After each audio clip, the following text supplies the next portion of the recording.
What do you want to know? Nick, man, what's happened? I was diagnosed with a frontal brain tumour of substantial size. How big? 6.4 centimetres by 5.3 by 5.4, is it? Something like that. Big. Big. So what's been going on since you got told about that? So, they removed it. See, I don't know, like, there's so much to this. Right. It's so long and vast, and there's so much ups and so many downs that I don't think I could sit down and talk through it. I'd have to fucking get a whiteboard out and put up posters and pictures and things to try and explain my way through this story. But, I mean, what I really want to share is how I'm coping with it. How are you coping with it? Well, not well, but, you know. Like, I mean, I'm still talking, I'm still functioning. Physically, I feel fine. It's more of a mental game than anything right now. Yeah. I mean, at this particular stage of my recovery and the process of what I'm going through, it's just trying to keep my head on top of my shoulders and finding any way I can to do it. And what's working for you now? We don't get it.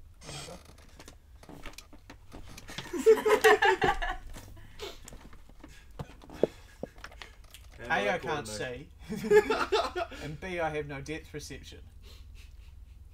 Because unfortunately the tumour dulled my eye. How long have you had the tumour? How long have they said that it was in your head? Well, what did they say? It was between 3 to 10 years.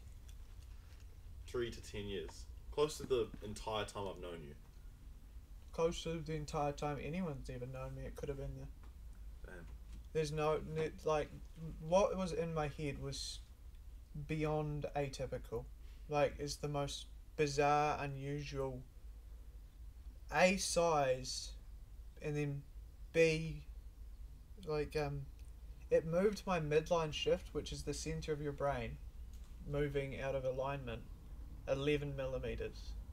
I think the neurosurgeon said 5 millimetres, and it's when death can be an occurrence. And you went 6 mil past that. And I went 6 mil past that.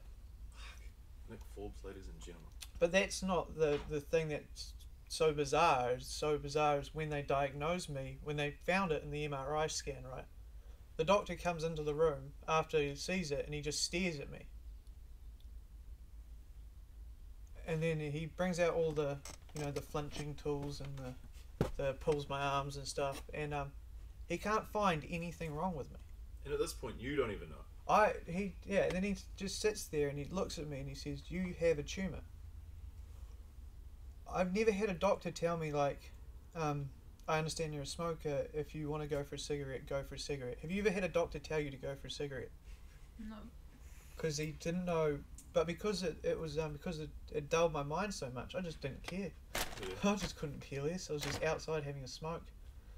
And there's a picture of me with my my beanie on, my gown on, and my work boots because I wanted to go back to work. Because at the time you're told, full-time work at that point. Yeah, I was on full work, and I was working a high labour job too. There's many instances where I should have died during that job. Yeah, it was fine. And then for 2 weeks, me and my lovely girlfriend here, Adelaide, hung out, went to the aquarium, went for walks down the beach, had just lovely days. Just total bliss because we didn't understand the severity of what was in my head. Yeah. Well, like, we had an idea, but it's like you can't really put it in perspective. Nah. No one around us has had anything like this. Yeah, no, I am so in above my head that it's just not funny, to the point where I've just accepted it, and I'm probably going to be in over my head for the rest of my life now. Yeah. So, just accept the fact that I'm down this deep hole, and here we are. Fuck it. I'm just got to talk up to get our voices out of it. Good. But positives. What are we looking to do? I survived a trip to Wellington that I should not have survived. Because when I came down to pick up my stuff from my flat and see Adelaide, I took my mother's Prado, which is quite a big car. I don't drive big cars, so I drive hatchbacks. And I did half a day of work, and half a day of work normally kills me by lunch. Like, my mind cannot do anything anymore.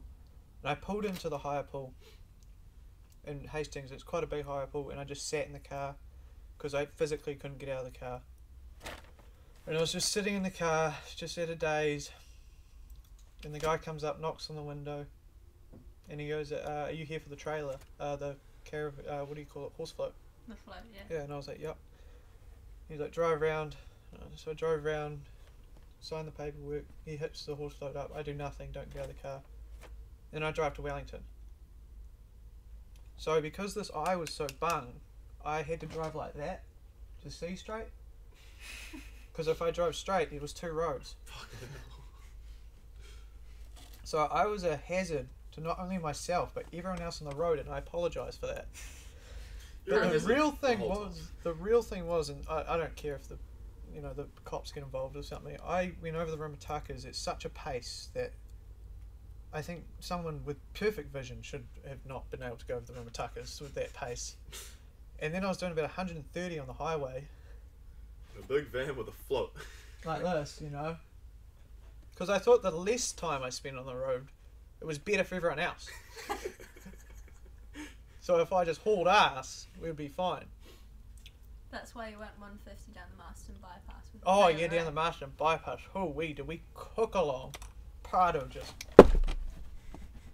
trailer, So I survived that. What else did I survive? Oh, I did an entire day of barreling in the sun, which would kill most people. Yeah. Is that at Phoenix? Yeah, Phoenix. Good times. All unsuspecting that there's a little lump in your head. It was all OSHA approved everything apart from the brain tumour. But yeah, that was a very, very interesting day. And we went to a concert. We went to Mardi Gras. Laneway? We went to Laneway. Oh my god, we went to Laneway. And not only did we go to Laneway, we went to a concert the day before Laneway too. Oh, you and Kieran stayed in Raglan, eh? Yeah, we went to the Raglan Sunday sesh. Popped manus. None of that. I should not be alive before I was diagnosed. Then I got diagnosed and had to have the surgery, right? So the surgery got pushed back 2 weeks. The nurse strike. How was your job, eh? Everyone sort of blasés over the nurse strike. It did cause issues. And it caused big issues for me. So Jacinda, if you ever see this, that strike caused issues. My surgery got pushed back 2 weeks. And that's 2 weeks of what I could have lost a lot more of this eye because of that. And also I had to be on 2 weeks of high intensity steroids. And if you've ever come off steroids in that sort of intensity, it's kind of like coming down from heroin. And again, that's something I can't explain to people. Maybe heroin addicts, but other people I can't explain it to.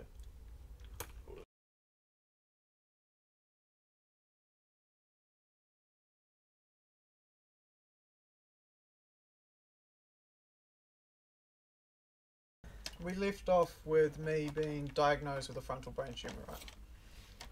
Yep. And that being problematic towards my health. Because I actually had a phone call from the neurosurgeon when we went for a drive, right, and he called. Wait, were you driving? No, I wasn't driving. I was in the passenger seat at that stage because driving was hazardous. And yeah, he called and he said, like, you're booked in for this date to do your surgery. If it's not done, you will go blind and you will die, and it will be a quick process. Damn. Which is kind of, it's hard for the best of people to hear. But thank God I had a giant tumour in my head to suppress all my emotions, because I just didn't give a fuck. Sorry for swearing. You're all good.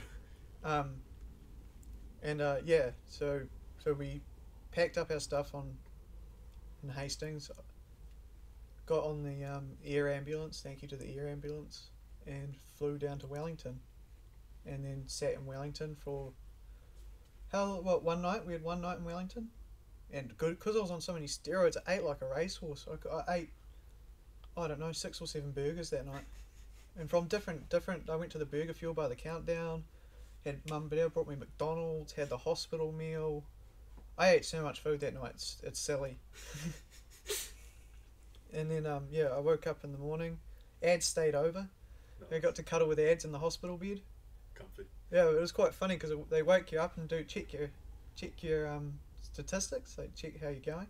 So I was lying in the bed with Ads under this arm, with my nurse, and she's doing the pump up thing around your arm and blood pressure and doing your eyes and stuff. Ads is just fast asleep here. It just felt really quite funny. Then then in the morning it was quick. Came in, prepped me, orderly, pulls me out, wheels me downstairs. And I was sitting in this room, completely curtained off from the rest of the world, just sitting there thinking, fuck, there might actually be something quite wrong with me. And I hear nurses, and every now and then I hear a nurse walk past and walk to the table where obviously my stuff was, and go, "Holy damn! Oh, really?" They'd have these conversations and they forget the patient's right there listening to everything. And you're sitting there going, far out, what's going on? And then the orderly came back and he started wheeling me towards the theatre room. If you ever have the opportunity not to be in a theatre room, take it, because you never want to be in a theatre room. It was the first time I got scared, was when I got wheeled into that theatre room and I saw all the big lights and just so many nurses. Like, honestly, there was 10 nurses in this room, and I saw Andrew and Peter, my 2 neurosurgeons, washing their hands. And I get wheeled up next to this bench, and it's like a hard plastic sort of bench sort of thing. And then the nurse goes to me, "Jump on the table." I don't know many people have had to put themselves on their own surgery tables, but it's a weird feeling. And then all of a sudden you're lying on this really weird bench and sort of can twist it a little bit, and you put your head in sort of this weird thing, and then you're staring at the anaesthetic lady, and the anaesthetic lady's going, I'm going to put you to sleep now. And she put a local anaesthetic in my hand first, because she needed to pump an IV straight into my artery in case I bled out. Like, it was like an emergency one. So we did that, and then she's like, "You're going to go to sleep now." And then I woke up, and I saw three anaesthetic nurses, all just huge pupils staring straight at me. Because I think they just turned something on and they weren't sure what was coming out. Because what happened during the surgery was I lost 4 litres of my own blood. There's only 5 litres in the body, and I lost 4 of them. So I probably shouldn't have been very good, but I woke up bright-eyed, bushy-tailed. I wanted an ice block. I think they were just as shocked as I was. But it took them 6 hours to stabilise me before I was allowed to leave. So I had to sit in that room, sort of dozed as fuck, half asleep, eating ice blocks. with the odd nurse kind of just sort of staring at me. But we survived. We fucking fought that battle, got through, and then I got pushed back up to my room. Would you call it a room? Hospital bed. To my area. We'll say it's an area in a curtained off from 6 other people. Yeah, curtained off from 6 other people in this little room full of nurses. And the whole time I was down in that recovery room for 6 hours, I was thinking, what do I feel like for food? The whole time, 6 hours of sitting there thinking, what do I want to eat? What do you want? Sweet and sour pork. And I got up there and I was sitting there, and I think I must have looked pretty grumpy. But I mean, after what I just been through, Exceptional. I think I was allowed to be pretty grumpy. And in comes Mum and Dad and Ads, and they're just happy to see that I'm bloody alive. And I just stare at Mum and say, I want sweet and sour pork now. And Mum was like, here's the hospital food they've given you. No. I was the most stubborn person you'd ever meet at that stage because I just wanted sweet and sour pork. I believe the line was, if I'm not getting my fucking sweet and sour pork, I'm gonna cry. I haven't cried in years. You fucking give me sweet and sour pork. The poor parents, eh? Kids almost died and they have to go and get sweet and sour pork. But thank God for Adelaide, who did it. Yeah. She went and got sweet and sour pork, and I had my sweet and sour pork, and that was the first step on the road to a good recovery. Like 4 mouthfuls and was happy. Yeah, well, because unfortunately the tumour got into bone underneath my jaw muscle, so my handy dandy neurosurgeon had to cut a hole in my jaw, which caused some discomfort for many months. Still discomfort today, but not very mild. Very mild. Yeah, so once I got the sweet and sour pork, I couldn't even bloody eat it. How? Yeah, it's torture. Torture. Fuck yeah. But yeah, so I was in hospital for, I think, well, I spent a night. You stayed with me. Yeah, it was the first. We had one night. I woke up, and Andrew came in, the neurosurgeon. He took my bandage off my head. Looked at my head and said, "You looks good. Everything looks good. You're fine. You're fine." Mum and Dad the night before said you're fine. I thought I looked fine. So I'd tell you about catheters, but I'm not going to talk about that because that's definitely not pleasant and not worth talking about. So the catheter finally came out while I was awake. Never again. I'm just going to piss the bed from now on. But they made me wait for the physiotherapist to come before I stood up. You know, Brett had to actually physically hold me in the bed at one stage because I wanted to get out of the bed. And I stood up and I walked down to the fishbowl, and the fishbowl in the ward has got all the doctors and like junior doctors and things. They all sit in there and go over stuff, and I just stood there waving at them. I think gave most of them a heart attack. And then I went back to the bathroom because I needed to go to the toilet. You know, hence not having a catheter anymore. I had to do it myself. And I looked in the mirror, and fuck me, I almost fell over. My face looked like it'd been stung by 6,000 bees. It was purple.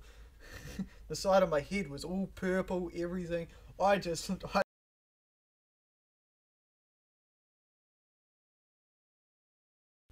So I looked in the mirror and I almost fell over.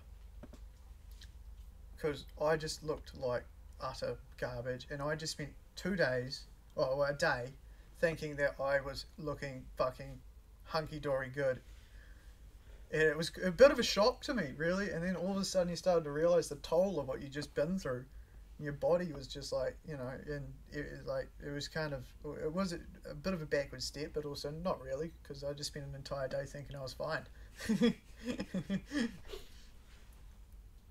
Yeah, and I would talk you through staying in that hospital, but we were the only ones really awake and more or less alive, because there was some pretty bad situations all around us. It's pretty horrific. It was not. It was, yeah, again, it's another thing that doesn't really need to be talked about. But I got discharged 3 days. How long were we in there?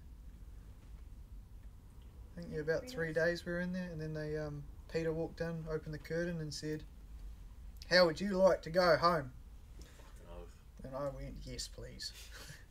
And then, did you fly back up or? Yeah. Helicopter ride, eh? Yeah, and Ed's got to come with me too. It was really nice. Pop some photos up of that. Yeah, so we thank you to the air ambulance again for flying us home. It was a lovely trip, and it made it a whole lot easier. Even though I had sticky things all over me, oxygen being pumped up my nose, and generally was in a little bit of discomfort due to brain surgery. But hey, thank you nonetheless. Yeah, and then I wound up in Hastings Hospital, and this is where things got a little bit weird. Because what happens when someone puts a hole in your head is it starts to fill with brain fluid. So you start getting a whoosh. Kind of like the sound of a Coke can if you go like that with a Coke can. I explained it to them earlier. Yeah, it's I don't know if you just get a film of... Your bottle? Oh yeah, kind of like this in your head. Can you hear that on the speakers? So I could, if I wiggled my head, I could make that sound. No one else can hear it, only you. But if I wiggled my head like that, that was the sound I hear. So I was doing that because it was fun. And but it didn't get weird until I was sitting in the hospital bed, and because I couldn't look at screens, I couldn't listen to music because it was all too overstimulating and just fried my head. Because I just had to sit there and stare at the wall more or less and not think about things.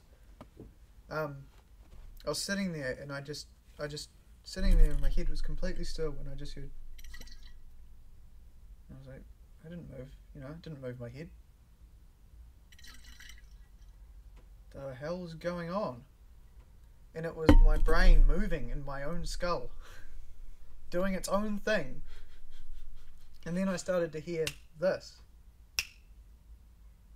And then it started to jolt my head. So now I'm getting whooshing, clicking, and a jolt in my head. Like, kind of like if you imagine a tractor going down a paddock, ploughing, pushing soil over. Just imagine that going through the centre of your head. Hearing that. So, down the centre of your head. These I think I texted you and tried to explain it. It'll be somewhere in your messages a while ago. But it was just utterly, exceptionally ridiculous feeling. And it's, yeah, again, it's unexplainable. I can't tell nor share that. What was that again, though? What was that? That was my midline shift centering itself. What do you mean by your midline shift? Midline shift is the center of your brain. So there's if I had an MRI scan, I'd point it out because the neurosurgeon he sat us down the night before our surgery. When we got down to Wellington and showed us the MRI and started talking through what the tumor was doing and where things were, and basically told me how effed up I was meant to be, but I wasn't, because I was fine and was just as confused and bizarrely confused as I was. The person in the MRI shouldn't be alive. That's the thing, let alone completely fine. I'm not sure if it's a medical miracle or not, or where it stands on the scale of problems with people, but it's pretty out there. The oncologist, who's the guy I'm about to deal with, he sat down and just said, you shouldn't be okay. Damn. And just looked at me and said, you should not be okay. Physically. Mentally, I'm not okay. I'm pretty, I'm touching on insanity most days, but I seem to be managing. I don't know. As long as you don't poke too hard at the bull. Keep the furnace under wraps. Yeah. Keep as long as the furnace is humming, the body's following.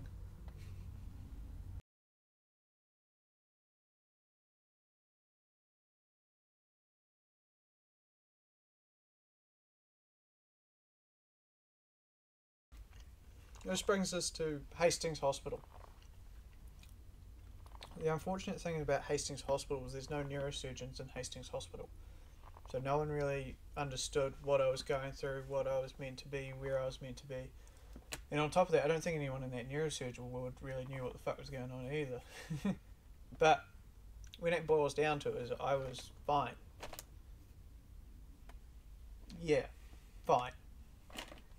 Like the doctor in the morning after, because I spent one night there, the doctor came in and you do these tests, these neuro tests, like things like she puts your fingers up and you grab her fingers and you pull her towards and push away, and she checks your muscle strengths, and they tap your knees and things like that to test you to make sure that you're still a person on equal on both sides. So this little doctor comes in, she's a little woman, and she puts her fingers up like that, And she said, grab my fingers and pull me towards you. I just gave it all. I gave it Hail Mary. I almost pulled her on top of me. It was safe to say she didn't do any more testing after that. And then she walked away, came back, and she discharged me. So I was out the hospital right then and there. And got home, and that's where things got difficult, to say the least. Really difficult. That was where the onset of insomnia, constipation, anxiety, emotional trauma, that's when it all boiled down, and it got really hard for a lot of weeks, and there was some seriously bad times. And as much as I'd love to talk everyone through it, it's really not a part of the story that I want to talk about, because it's a part that causes a lot of emotional pain for me, and caused a lot of emotional pain for the people around me.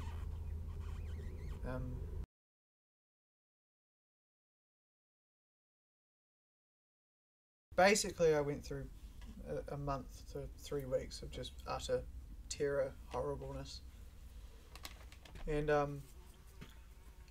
the finishing point of that was, I was sitting, ads had come back up, and we were having a lovely time.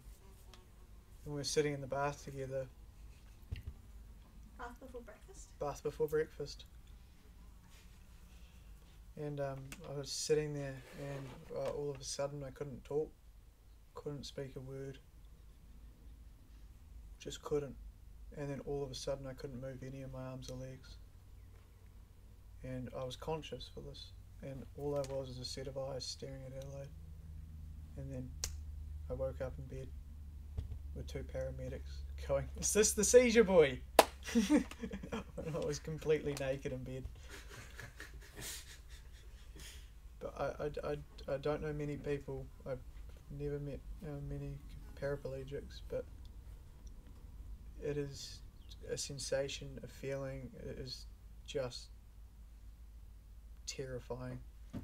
And unfortunately now it's something my anxiety's picked up on, because my anxiety used to use the idea of blood clots and sharp pains throughout my body as tools to more or less fuck with me. But then it figured out that seizures is a much scarier feeling, so it started to use that. And when I got bad anxiety, I'd literally be paralysed, and I had to sit there and I'd wiggle my fingers, telling myself, "You are not having a seizure. You are not having a seizure," until everything started coming back. And I'd have to literally fight my own mind to get my body back, to get back in control. And then I'd stand up and I'd just say, "Fuck anxiety." And I'd power my way through it. And that sort of helped. Obviously, I've got a little bit of medication that helps with it too, but you just gotta fucking tell it to fuck off sometimes. You gotta tell your mind, you gotta get in control and stand up.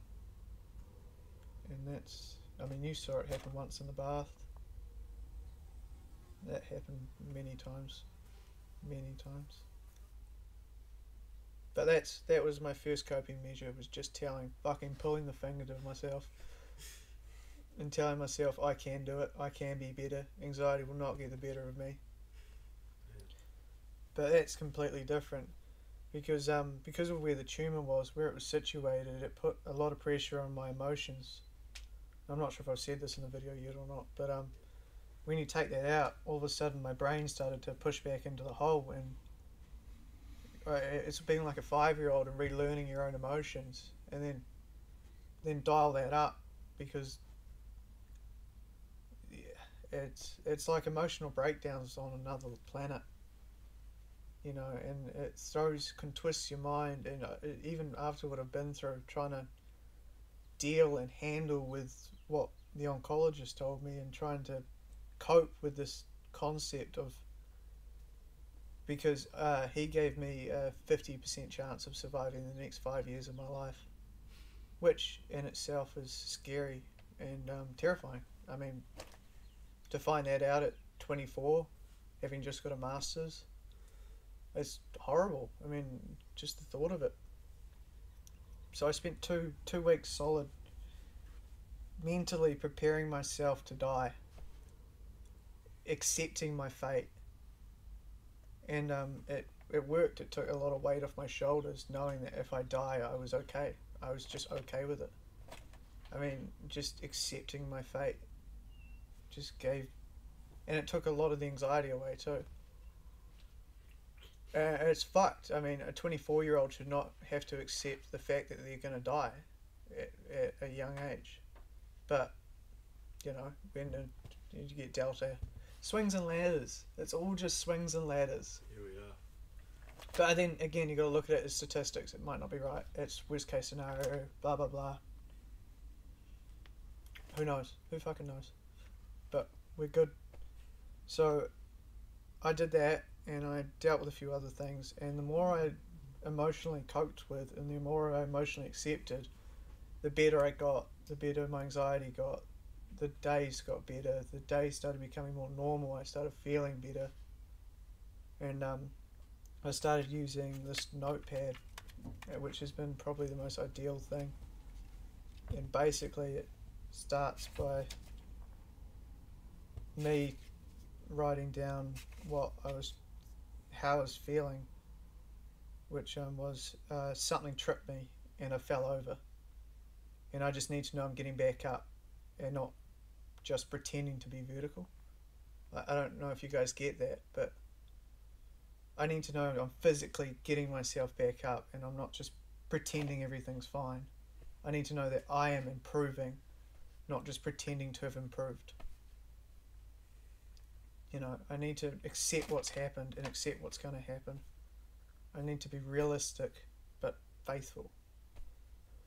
Positive but negative. I need to fight but not care. It's this balancing act, and I'm not trying to balance between university and a job. I'm trying to balance between life and death.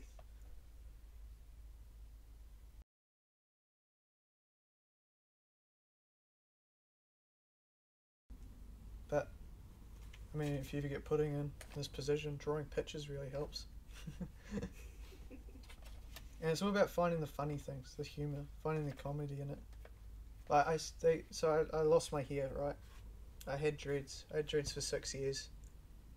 Oh, no, not 6 years. I had dreads for 4 years. I had long hair for 5 years, I suppose. I don't know. First year, And you get used to having all this hair.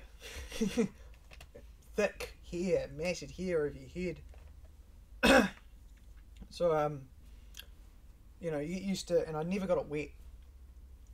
I have showers, and I sort of angle my head around the faucet to not get my hair wet. And I was really good at it. Really good at it. Months without wetting my hair.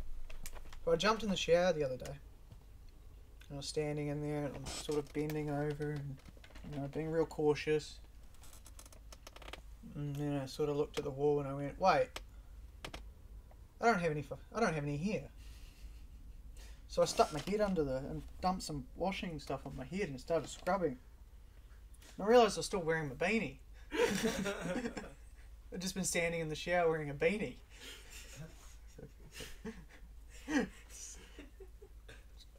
Maybe I might have lost a few sheep out of the paddock during the surgery. But, you know, I suppose I wasn't really the sharpest tool in the shed before. You've always had your wits when I've known you, mate. Yeah. But yeah, all sorts of stuff. Like, I was heavily constipated for a week. And I finally pooed. But not only did it stink the house out, it stunk the house out for days. Because every fart I took stunk the house out again.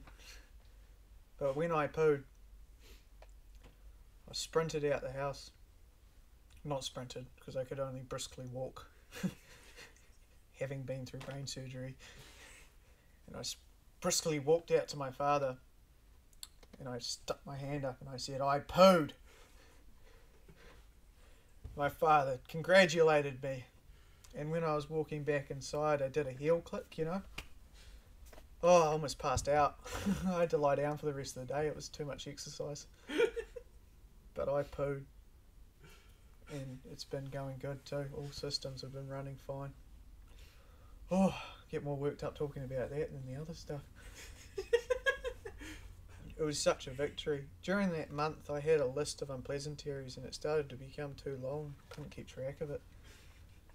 Just days. Every day I'd wake up and wonder what hell I was about to go through, because it just kept happening. I ended up in hospital 2-3 times for, you know, stages of 2-3 days. Coming down off the steroids was just, I mean, they say it's similar to coming down off heroin. Have you ever seen Train Spotting? Try living it. It was just 3 days of not wanting to be alive. Not wanting to be in your own body. You just give anything to be anyone else. So I'm back on steroids.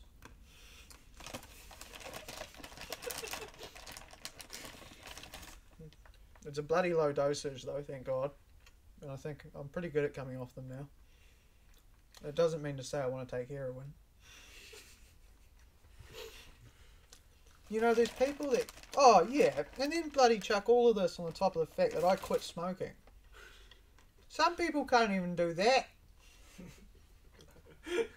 Most of you bloody Kiwis can't even do that. My father quit too, so it's good to say our conversations have been arguments apart from agreeing on smoking. Is he still vaping? Or has he quit that too? No, he's quit vaping too now. Oh, damn. Not good for you too either. What, vaping? Vaping. Still nicotine. Nah, it's not good for you. But, yeah, there's a few things I've picked up in recent times. Swings and roundabouts is the only saying that's ever made any bloody sense.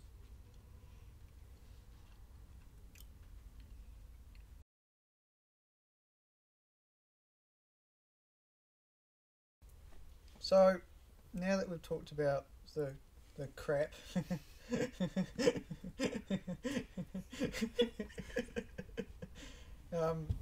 I wanna talk about where I'm at, where I'm at right now, my stage. So, currently I'm physically fine. I've lost 5% of the right side of my body, and when I get really tired, you really notice it. You sort of gotta get it like a lean on sort of thing. But other than that, it's more of a mental battle now, and it's me trying to mentally cope with the thing, what I've been through, and trying to understand what I've been through and understand where I'm going. So to do that, we've been ignoring it and renovating this room. And we're having a ball of a time. We took down the ceilings, took down walls. We got some carry beams to put up, which will look just stunning. Got a whole lot of flooring gonna go down, courtesy of Phoenix Contracting, and we got Jason Britton doing the building for it. And basically, it's just keeping me mentally sane is doing this room, and it's just works. You know, it's been working, and it's not just me; it's my family too. Because the unfortunate thing about going through this with some, you know, the people you love, is they have to go through it with you. And unfortunately, we didn't get the decision of whether or not we went through this. We just have to go through it. A lot of us would like that decision, but don't have it. Swings and roundabouts. Swings and roundabouts. So, but I went through a stage where I couldn't shower, and I just want to just say thanks to Advanced Plumbing for giving me a shower that I could go in and feel safe. Because I had to, there was, because I had the problem with anxiety and losing, you know, mobility of my body. I often felt like I was going to fall over a lot, so they set me up with a bar and stuff in the shower and a chair to sit down on, and yeah, I don't know, it's a weird thing to be scared of a shower. But yeah, they did wonders for me. But so I got a master's degree, right, and did a thesis and have a sustainable engineering master's, which is it's helpful to someone with a good long life to live, but not for someone who's just chopped theirs off a bit short. We don't know that yet. Yeah, we don't know that yet, I know, but it's all accepting fate and whatnot. Yeah. So I've decided that I should get something with my name on it, build something that I'm proud of, and have something to show for what I've done for these 5 years. And I'm going to build a tiny house. And yeah, I'm going to build a tiny house, and it's going to be amazing. And we're building it in a way that we can travel the country with it. We don't want to just park it in the backyard and pretend it's a house. Chuck that shit on a trailer. Yeah, it's going to be totally towable. So we've got some pretty tight spaces to work with construction wise. But I'd rather work tight and tow than have big and be stuck somewhere. Tight and tow. Tight and tow. But yeah, and that's been a huge help. And I'm not sure where we're at in terms of the pieces and when to do it, but I've got to go through radiation for 6 weeks. Radiotherapy down in Palmy. And I'm not. A lot of people have told me it's fine and it doesn't hurt and stuff. But I haven't really talked to anyone who's had it shot straight at their brain yet, and also have been through brain surgery either before it. I think I'm a bit of an atypical case, but so it's a real unknown of what's going to happen. I mean, we've already chucked a few sheep out the paddock, so what's a few more to? It's sort of kindling in the bonfire, isn't it? It's burning. A few sticks out, it's still going to burn. Oh, and I got to be at graduation in December. You boy. So I'm going to graduate and bloody walk on. I don't know what state I'm going to. If I'm in a wheelchair with my little chemo bag, bloody, you got to push me across it. I'll stand up and I'll shake his hand and I'll take that master's degree because thank you, sir. I worked hard for that. You architects, there should be no bloody whinging about doing a master's. Any shot, eh? You bloody architects, you whinge like nothing. I did a master's with a tumour in my head the size of a bloody tennis ball. So if I hear any of it, I'll be cracking wrist. No, but in all honesty, at the moment, the days are good. I'm feeling normal. And I'm positive. Positive vibes. For anyone going through any of this, positive vibes for you. Positive vibes for me. Positive vibes all around.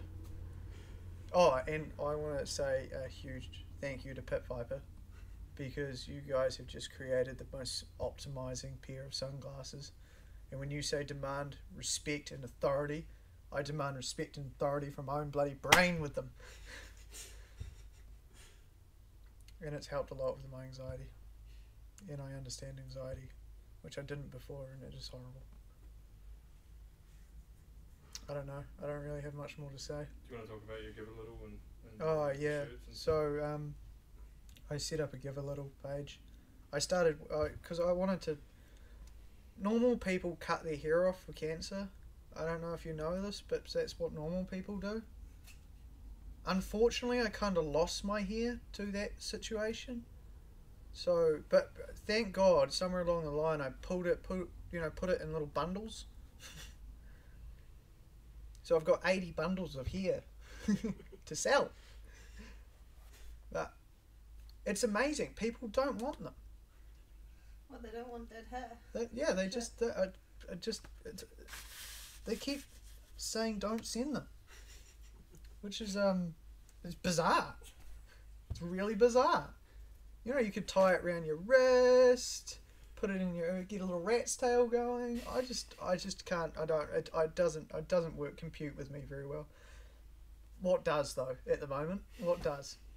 So I got a whole lot of cards printed, which I'm hoping that the people who have already donated and the people that will donate, I really love to write a personal note for each and every one of you, and send it to you as a card, because I need to show gratitude, because it is, I mean, it's hard to explain what I've been through, and explaining the gratitude for the support that me and my family have both got from the surrounding community and family members alike is, I mean, it's unexplainable.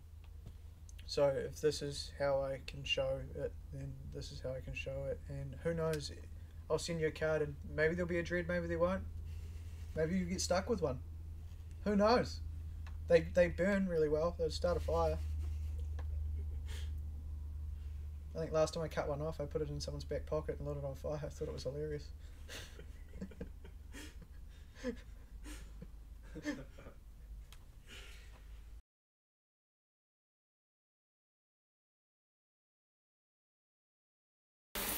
You mean to tell me you don't share in your pet vipers?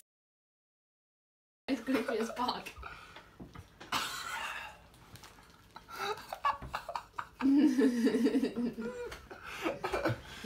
I don't understand why you use this shit. Makes you look stupid.